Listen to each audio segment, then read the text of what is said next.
Mimi Bossou Souedidé, conseillère municipale, directrice de la maison TV Saint-Monde et militante pour l'éducation de la jeunesse, est un modèle pour de nombreux jeunes au Togo. Elle œuvre également en faveur de l'éducation sexuelle dans les écoles et coordonne la production des magazines Adoxman et Bacan destinés aux adolescents et aux enfants. Mimi Bossou est également directrice de l'association Précieux Trésor de Vie, un centre éducatif qui aide, forme et accompagne les jeunes à différents niveaux. Pour Mimi Bossou Souedidé, les enfants doivent être les acteurs de leur propre développement.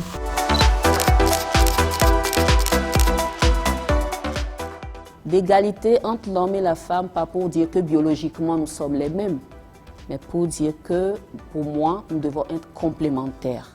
Là où l'homme a sa place, la femme aussi doit avoir sa place avec les mêmes droits.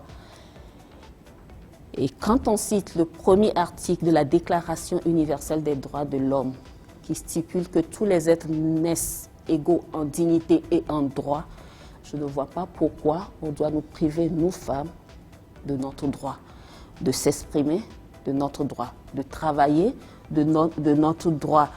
Tous les droits que les hommes ont, nous devons avoir ces droits-là. Mais je suis aussi de celles qui pensent qu'avoir ces droits-là, ce n'est pas se prendre la tête, penser que bon, maintenant qu'on est à égalité, on a le droit de tout faire.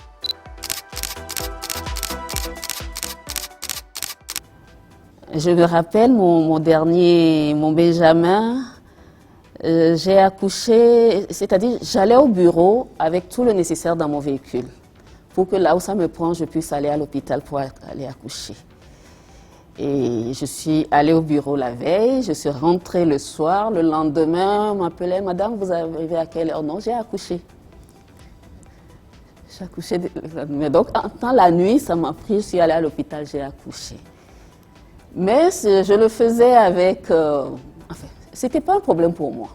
Donc je suis une femme comme ça, assez forte de caractère, mais tout ce que je le fais avec passion, ce qui fait qu'après cette étape-là, tout ce que j'ai fait après, si je ne m'épanouis pas, je ne reste pas là, je cherche ce qui m'épanouit.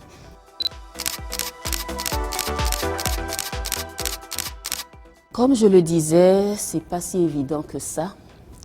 Vous savez, dans nos cultures africaines, il y a une place qu'on donne à la femme. Elle doit être là, elle doit être à la cuisine, elle doit s'occuper des enfants, elle doit s'occuper du mari. Et j'essayais de le faire. Heureusement, mon mari m'a compris un moment, pas au début, ce n'était pas facile, mais à un moment, il a compris que s'il me laisse faire, il aura une femme épanouie à ses côtés. Donc j'ai eu son soutien pour pouvoir le faire. Néanmoins, ça demandait que je puisse parfois rester à la cuisine jusqu'à minuit, 1h du matin pour préparer la nourriture de la semaine qui va me permettre de rester plus tard au bureau. La formation pour avoir les compétences nécessaires. Je veux être conseillère municipale. Qu'est-ce qu'il faut comme background pour être conseillère municipale? Je dois chercher à l'acquérir. Je veux être un ministre. Qu'est-ce qu'il faut pour pouvoir bien jouer son rôle à ce poste-là?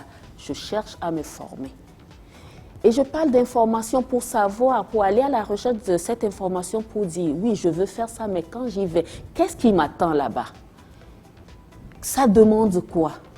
Deux piliers, la formation, l'information. L'information, vous le savez, c'est le pouvoir, n'est-ce pas? Et donc, avoir l'information, la bonne information, c'est pour ça qu'il faut avoir la culture générale, faire des recherches. Aujourd'hui, avec Internet, on a plus de latitude qu'avant à avoir l'information, à s'auto-former, mais quand on ne peut pas s'auto-former, allons à la recherche d'informations. À toutes les femmes, je veux leur dire que, quoi que les hommes disent, nous sommes le pilier de l'humanité. Qu'ils soient président de la République, qu'ils soient ministres, qu'ils soient DG, tous ont une mère. Et tous doivent reconnaître la valeur d'une mère. Et cette valeur-là, ils doivent la placer en toutes les femmes qu'ils côtoient, qu'ils rencontrent. Et nous, femmes, nous devons mériter ce respect-là que nous exigeons des hommes. Aujourd'hui, on parle de guerre, on parle de tous ces conflits dans le monde. Mais je dis que le jour où ils comprendront qu'ils doivent donner la place aux femmes, ils verront comment nous allons gérer les choses et tout va se planifier, tout va se calmer. Bon, on me dira peut-être que je rêve, mais c'est un rêve bien réfléchi. Quand on nous donne notre place, enfin, quand on nous donne, on ne demande pas comment on va le dire, de l'indulgence.